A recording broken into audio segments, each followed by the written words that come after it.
Amor, Oh. God, how I love you. So she started to cry some more. Oh, I think I'm gonna cry today. No makeup. It's a bond we create. It's like me giving birth. I followed my feelings, and it's true. You So manifested it. exactly. I mean, you have to be crazy to follow a dream. You really do. You have to throw caution to the wind. You have to go against everybody's better judgment and logic. No matter what people are saying, sometimes you just got to follow that feeling and push through. This is the hero's journey, the Joseph Campbell. Find your bliss and follow it. And it's a feeling you cannot describe. It's greater than love, yoga, tantra. It's just like words cannot describe it.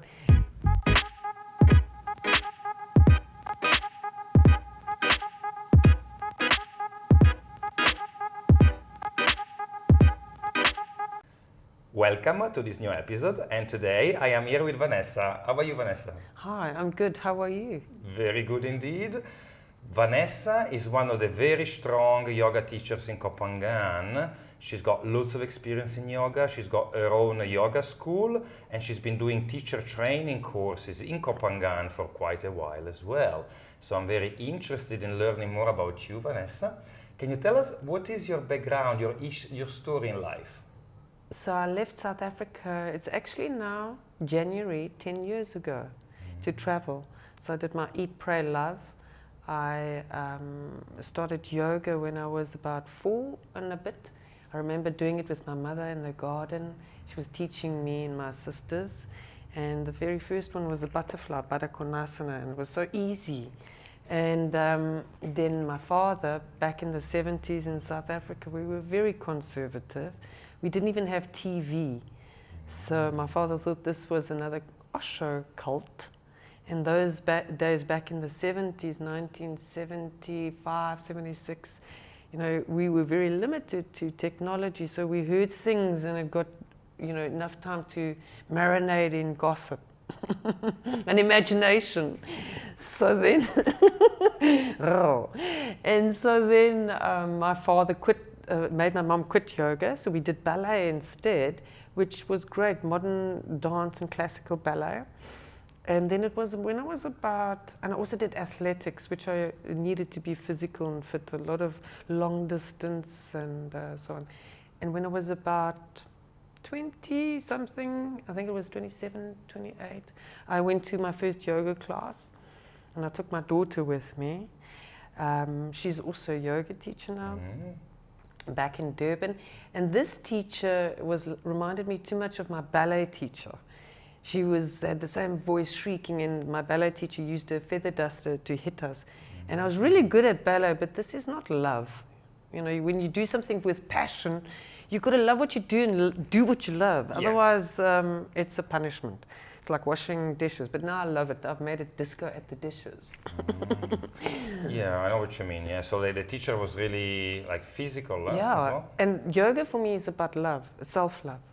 It's a path where you find a balance, a regulation between your head and your heart and your body, really authentic integrity, a stability between these three mediums, our mind, body, soul. So, your ego is to protect you, and your soul, your heart, is to nurture you and heal you, and your body gets you there. So, and your body's it's a GPS. It's your last expression when you're not listening to your head and your heart. Then if you're out of harmony and balance, this expresses in disease. What does this mean? I need to change my path. Left is unconscious, your feminine, your future, the unknown. So I was in foundations. Bones are like our stability, our foundations. And sometimes we need to completely demolish a part of our foundations and recreate new, stronger ones, because we're growing. So I left South Africa, got married, but I left South Africa eventually. I wanted to study more yoga. Fast forward many years, got married, did more yoga playfully, I was lazy, like most yoga teachers, honestly. I'm being honest. Smoking, drinking, partying, yoga. And then I thought, okay, you have to pay me to do yoga. So that's why I became a yoga teacher, because people said I was really good at it and I was very flexible. I didn't want to, hey? I really didn't want to, because I was shy. I'm quite the extrovert, but you've got to give me the confidence and then I'll just take over. But then people, by the way, I taught my first yoga class by pure fluke, by pure chance. The teachers were all sick on my training, which took 6 months, by the way, in South Africa. Wow. More than 10 years ago. And they called me and they said, you have to teach. And I was like, no. I had my book underneath my arm, my first Ashtanga class. I was about to roll a joint and smoke it. And they called me and I was like, oops. And I went there and I taught all these people in the Radisson Hotel. Wow. Okay. After 1 hour, and I was like so nervous and I kept checking the book and I was like, oh. And afterwards, people said, where else do you teach? What other classes? And I was like, really? That was my first class. And so they signed me up and it just got very popular. After 1 year, I wanted to learn more yoga and get a divorce. Beautiful husband, but you know, we just we grow, things fall apart, things grow out. We outgrow each other, I guess. So I went to India for a year. The country of yoga, indeed. And then geez, 1 year, eat, pray, love. Studied Tantra, did a lot of advanced 500-hour teacher training. Then I went to France, skydancing Tantra with Margot, a nun. She's brilliant. Of all the Tantra I've experienced, this is very authentic, very sacred. And they teach you about boundaries, which I think is a lot of lacking in a lot of Tantra today, about sacred conscious sexuality and boundaries and respectful boundaries.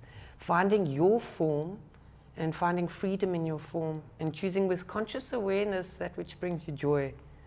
And not manipulating and deceiving people, being open, transparent and vulnerable. That for me is strength.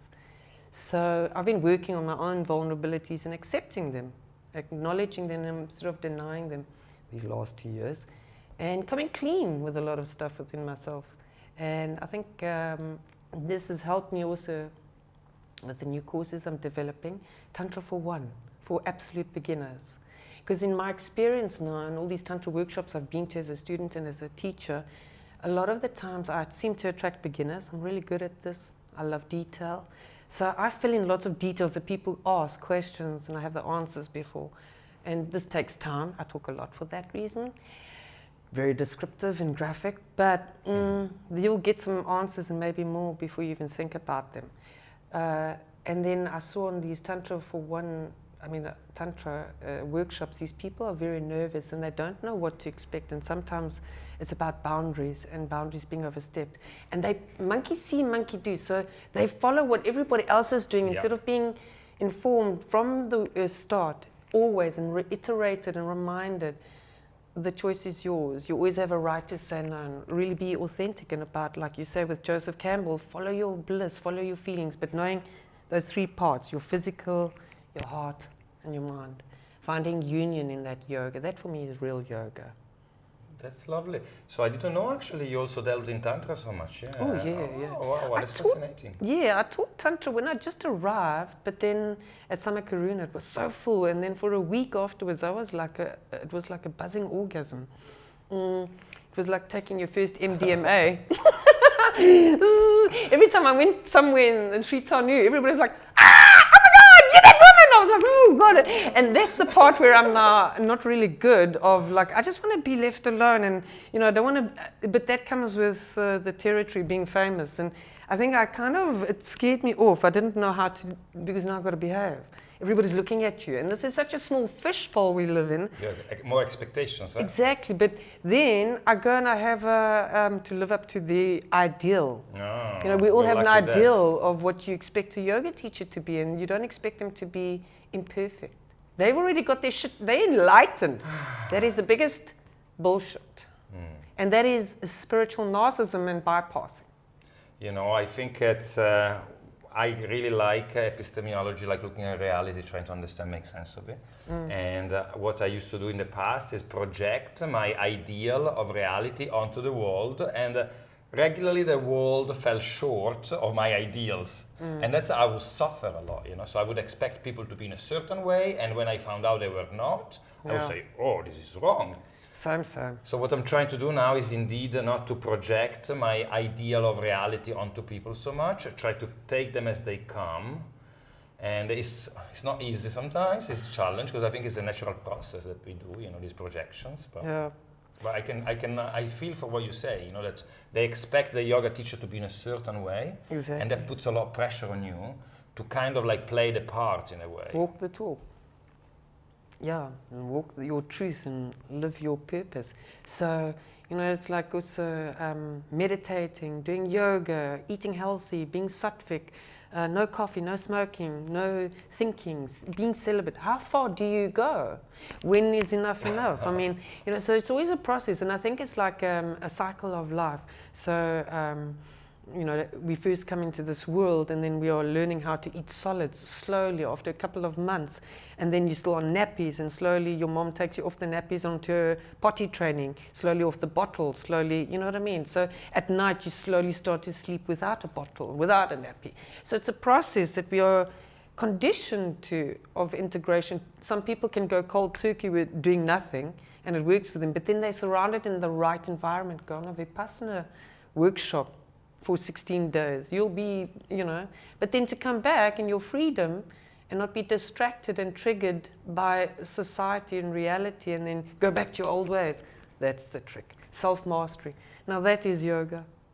Doing these things without feeling guilty about it. Like if you want to go to the dark side and just have a dirty weekend of self-indulging pleasures and balance your gunas, your kapha vata pitta, your fire, and your, your laziness, your lethargy, and your purity.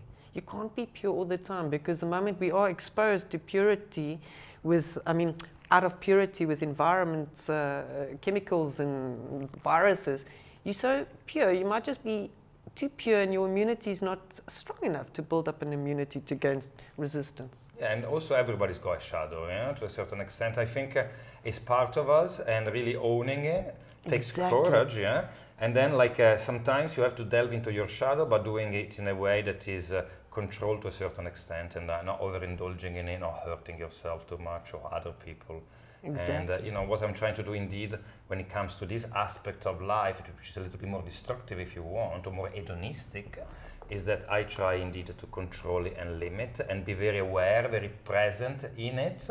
And but that's a journey that we all have. As a yoga teacher, of course, there is this thing that you're supposed to be better than others in terms of your behavior, etc. And sometimes it's not so easy, because yoga gives you some tools to make you feel more present, more grounded, etc. But you're still a human being, right? Exactly. We still have chaos in our life, and how do we deal with it? That is the trick. So it's a process of elimination and transformation. Just burning the shadow. But we always have a shadow. Where there's light, there is a shadow. Tantra was part of your learnings, and of course I came to a couple of your classes back in the days. Oh, really? And they at Samakarina? No, you were like in Bovey Beach. Oh, yes.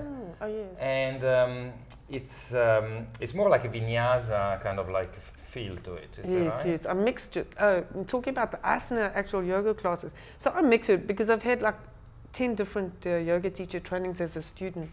Various Ashtanga, Hatha, Hot, Bikram, the Vinyasa, and of course Iyengar, traditional Tantra, based on Kapha Vata Pitta, the Ayurvedic. It's ashram I went to in India. And then I like to integrate all of this, because you see every single day, like I used to teach Ashtanga, and then they phone me on Monday morning after a heavy weekend saying, I really need to work out. Come Monday afternoon by 6 o'clock, they say, can we just change it? I'm so tired, the whole day. So I go in that moment. So the students come in, and then I can sense with their energy, and I ask them a couple of questions. How are you feeling and what are you thinking? And by that look on their face and what they're projecting, you can decide in that present moment what to give them. And then maybe we mix it a little bit. It just all depends. Also on the moon, the more yoga you do, the more the planetary system does affect you, whether you're aware of it or not. But the more you do, you become aware of everything around you. That's just the energy that we're living in. Your consciousness is expanding, and that's Tantra. You're weaving, you're integrating yours with the world around you. Yeah, for sure. Otherwise, change your teacher. Or breathe, yogi, breathe. Because that's what connects us to everything, the breath. It's so true. Like yoga for me as well created a lot more sensitivity around different things. And what I'm trying to do is to be sensitive to positive emotions and not so much to negative, but the two things come together as well. So yeah, there was a period in life when I was very much into yoga, at the beginning particularly, where I became quite sensitive and triggered in a negative way. Now I think I'm able to balance it out. So I tend to experience more positive emotion because of yoga as well, because it works on my nervous system, it calms it down, it makes me present, less jumpy, less reactive. And that means a better life ultimately. Exactly. Have you done a Vipassana before? Never Vipassana. The longest was a 5-day silent meditation, but it was not really Vipassana. It's more like a Western style. Yeah, but it's certainly something. It's the suffering that comes with it that is putting me off. I see, I did lots of suffering when I was struggling in life, and I needed to transform myself. I went through hell, and I kind of reborn after that. And now my life is a lot more comfortable, I'd say. So I'm not looking for very strong experiences anymore. But I'm sure in the future there's going to be the time when I need a Vipassana and I'll run for it. I did one on the island here. It was at Indria, and I wanted to sign up for 3 days. And I've been waiting for over 10 years to do this. And all they could offer me was 16. And they told me to do it, and I did it, and I'm so grateful. And I needed it. There were days that I was laughing at myself, looking at all the rubbish things you've said and done and thought, silly and big. And then there were days that I cried and really came to realizations and healing. So it was this whole constant cycle, and it was very purging. And they taught you something. And so I asked the monks I was talking to, and they agreed. Firstly, there are over 235 precepts for women, and then over 200 and something for men, and we only learn 6 now.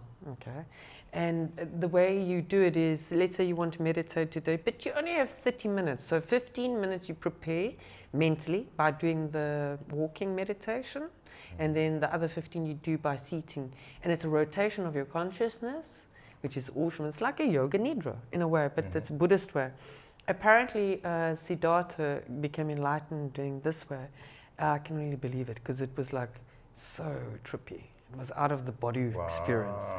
And I was watching some of the other students also and their transformation. It's just something I love watching, doing people transform.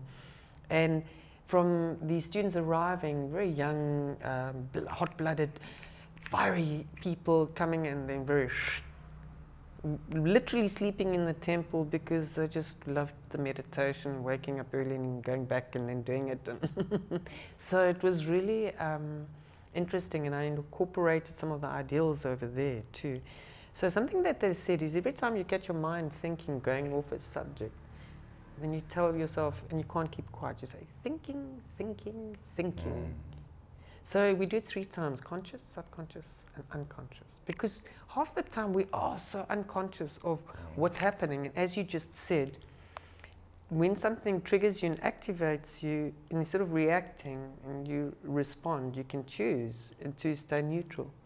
And also the other thing is, every time you have a thought, you have to decide, do you like this thought or situation or scenario playing out in your mind or in reality? Or do you dislike? Or have you become neutral? That's where we want to be, in that neutrality, and that's what you're talking about. When you introduce the yoga subject to people that just know the physical aspect, the asanas, I mean, how do you introduce the pranayamas? How do you introduce the meditations and the philosophy itself? Is it easy to do it with beginners, or are they open to it? Monkey see, monkey do. And people are like copycats. And children and animals and men are very much alike. They will do whatever you do as long as you give us a choice. So give them 5 choices and demonstrate. And these are choices that I've normally chosen and experimented on myself, and I understand from experience. So I kind of know. And variation is really important, because not everybody is ready. And sometimes, and this is what I learned in Ashtanga, you can do one posture, okay? And then you've got to go to the next posture. But if you're not ready and not mastered this one posture, you cannot go, you're not ready to go to the next. Even though you can do the next one, you wait 2 years or 8 years before you go progress. Have you ever done a Ashtanga class, that heavy one like that? Yeah, I was in Mysore. Exactly. Yeah, it's there very you go. tough. So I decided, and I saw something in the students, and I saw, okay, if I give them, let's just try it out. Skip this one, let's try the next one. And they did it. Next week, okay, let's go back. They could then, the following week, have the confidence, body, mind, and soul to do the one that they couldn't do. Because they could do something else that was a little bit advanced in their reality. So that's what I do, variation and freedom of choice. And sometimes then don't struggle on something too long. Stop, breathe, change your reality, and then go back.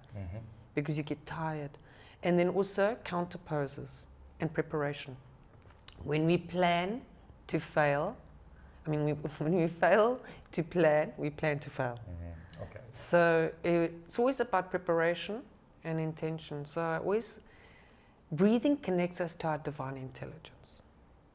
And when I go into a group, I always get them to breathe with me. When we breathe together, and when I do an adjustment, I also say to them, okay, breathe with me. I always ask permission. And as a Reiki master, like a cat, animal, when we touch each other, we're exchanging energy. When we look at each other, we're exchanging energy. So if I'm asking you, can I please touch you? Give me permission, yes. After that, I don't have to touch you again. I just look at you and you readjust yourself. It's incredible how connected we are. So I do this with my students, and something happens, they either love it or they don't, okay? So 80%, you can make everybody happy, but you can't make 100% people happy. Yeah. You've got to, you can almost everybody. So I'm okay with 80% and 20% done, okay? It's just the ratio that I learned in marketing, yeah. It works. And the students always have an opportunity to just come into the class and follow and just repetition, simple stuff. And so I'll like rock this and little things that they're familiar with. Then they're so familiar with these things that they can do. When they look again, they're in a position they never dreamt of doing because they've been following me for 45 minutes and suddenly they're just following me and they can't. And I say, you ever do these positions? They're like, no! Can I take a photograph? Yes! So that's how I do it. I trick them actually, but safely. So you trick them into different postures and then into the breathing. And of course, that's the amazing thing of it. The magic of a yoga class is that you are leading a bunch of people through a series of different things they need to do. They do it in unison, all at the same time, and they trust you completely, particularly by the end of it, so that you tell them to do whatever, they'll do it, right? There you go. And the energy, the collective energy that you form through it is amazing. And then as a teacher, as you said, you have preparations, you know what you want to do, but then in the now and then, you decide if you want to do more of one thing or less on the other, and the just class also seeing their like faces will tell you a lot, body language. And then sometimes you can see their faces, they're not happy, but you know they've got to do this, especially in teacher training. That's when they either love me or they really hate me. But I'm actually seeing one today that's coming back, they come back. The student, she's from Spain, she was messaging me and she was saying, she hasn't been back in 4 years. She arrived back on the island on Monday and she just started to cry. And then I sent her a message, Ti amo, God, how I love you. So she started to cry some more. Oh, I think I'm going to cry today. No makeup. It's a bond we create. It's like me giving birth. You know, when I had, okay, how did I get to this island? That's a question you asked me earlier. Yes. So that's the next question. Why Koh Phangan? With all the places in the world you've been to, you can go to, why Koh Phangan? So I had a dream. I did. I really had a dream back in 2013. And I had these GPS coordinates. I went to India for 1 year, and after coming back, I wasn't happy in South Africa. I think South Africa had become so small. In the interim, I have a 30-year-old daughter. She'll be 30 this year. She became a yoga teacher, and she became also overnight success in South Africa, online now. Oh. And you know what? I never enjoyed living in South Africa because of apartheid, and we are very isolated, and we've been isolated from the rest of the world in so many respects with sanctions. And now's our opportunity to grow and travel, and I took it. And I always wanted to travel. Ever since I was a little girl, I remember running away from home when I was 4. I wanted to see the world. My parents found me across the road on the farm. But in the dream, when I got to India, I had another dream, and to come to Thailand. And then when I got to Thailand, the picture of my dream of getting the GPS coordinates to get to India was in Thailand on Bovi Beach. Wow. At the Shala there. Beautiful place. Exactly. And there is me. And in the dream, I remember looking for my mother and I couldn't find her. And it was Bovi Beach at my bungalow in the Shala there. And eventually she was late. And eventually when she arrived, I took a look and I walked close and I couldn't see. There's this woman with this grey hair and glasses and a turban and wearing a guru outfit. And I took another look and I looked again and it was me. Oh, wow. Yeah. So it took me 2 years and I read Autobiography of the Yogi. And Yoga Nanda Babaji, actually, Mahavatar comes to visit me. And he gave me these GPS coordinates and whatever. So I took me 2 years to believe he was actually visiting me. So 3 people kept giving me the book and I didn't read it. And then one day I started reading it. I was like, oh my God, I've got to go to India. So off I go to India. And then when I get to the ashram where he lived, it took me another few days and I wanted to stay there for 2 weeks. A few days later, I got another visit from him. And he told me, go to Thailand. And he said, do you trust me? Because I said, where? And I'm talking to thin air, like I'm crazy. People will lock me up if I tell them. And I didn't care now anymore, because now look what's happened. I followed my feelings and it's true. So, exactly. I mean, you have to be crazy to follow a dream. You really do. You have to throw caution to the wind. You have to go against everybody's better judgment and logic. No matter what people are saying, sometimes you just got to follow that feeling and push through. This is the hero's journey, the Joseph Campbell. Find your bliss and follow it. And it's a feeling you cannot describe. It's greater than love, yoga, Tantra. It's just like words cannot describe it. 2 weeks in Thailand, 2015. And it was bliss, and I decided I need to stay. And then I got another invitation to come to this island, and I was here for 2 days. And then a few months later, another invitation. First, I went to the dark side, sanctuary, and then I came this side. And then it was like a month later, I got a job offer, and I came. And then 7 months later, Anahata was born by pure chance. I found out I had breast cancer, and I thought I was dying. It was rare aggressive breast cancer. And kind soul, I was teaching this couple pregnancy yoga, and they said, no, you need a reason to live here. It's like close to 1 million baht to start the Shala. Help me with the deposit and start everything. And just like that, the lump started shrinking after 3 months. Then it went to the other side. I'm like, oh God. So that took another year. It's all my injuries on the right. Masculine side. Yeah, always. In the last couple of years, it's gone on the left. So I give too much. So I have to find balance in receiving. Tell us now about Anahata, which is your yoga school in Koh Phangan. Now it's in a new location in Adiao, very beautiful place. And I know that, now you're recovering from injury, but there is a program of yoga already going there. What are your plans with regards to Anahata? At the moment, I was forced to take a little bit of a sabbatical, so I cancelled yoga teacher trainings because I'm the lead teacher. And just doing drop-ins, but it's given me also a chance to open the doors for new teachers, and some old teachers are still there. And I want to do, just focus onto the yoga teacher training, but do less. So I'm making myself more available to facilitate new workshops. I've been working on something I started, and then I took a break because I did the yoga teacher training. So also, we're in the age of Aquarius, and Aquarius is about originality, exclusivity, limited edition. I'm so tired of doing so many. I've done over 450 yoga teacher training students graduation. Now I'm going to do less students and more exclusive, and I have changed my yoga teacher training completely. I'm teaching anatomy. I've been studying anatomy in this sabbatical. We've got a new philosophy teacher, Walter. He's a Vedic astrologer, you know him well, and he's great. So we're doing a lot of it online as well. So there's more freedom to do more work on other stuff. So I'm offering a little bit of fun like the pregnancy yoga and the aerial yoga in the new yoga teacher training, just to explore, so that if they wanted to continue, they could. Because right now, yoga teachers need to specialize in something. This is what I have done: the Tantra, the pregnancy yoga, the aerial yoga, as well as the yoga just regular. And as well as Reiki and massage. We've all got to have a lot of tools in our toolbox. So at the moment, we'll be doing about 3 this year, and then a yoga, at the end of the year, I'm going to be doing Tantra for One. One of my benefactors, original sponsors, who is like family now, they've been telling me to expand Anahata. They're overseas in the tropics in another part of the world.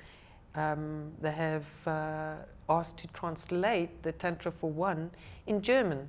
Okay. I'll be doing it in Spanish, in French, and in Russian. And we'll do Tantra for One. It's an 8-week part-time course. It's all about, doing Tantra on your own for people who are single. Or maybe you're in a couple, but you want to do it on your own. There's just some meditations and rotation of your consciousness, and very healing. Then we will do another module of 8 weeks, then another module of 8 weeks, and then the 4th module. These 3 modules will take 12 months, online, part-time. Wow. Then on the following year, 2024, I would like all these people to meet, all these different nationalities. So now we meet here on the island. Big retreat. You're going to do a big retreat. Exactly. Very nice. Once the people are online, those are the people that will come to the physical. I won't easily allow other people in the physical, because we're creating a container of trust. Vanessa, well, thank you very much, for coming today and, giving us different kind of information about your background and also the yoga. It's been really, really interesting. Vanessa is one of the very senior teachers here in Koh Phangan. We have different levels of teachers, and you can tell just by the way you talk, and you know so much about the subject matter. And I wish you the best with Anahata. It's a beautiful space. And thank you. Thank you very much. Thank you. Namaste. Oh, thank you.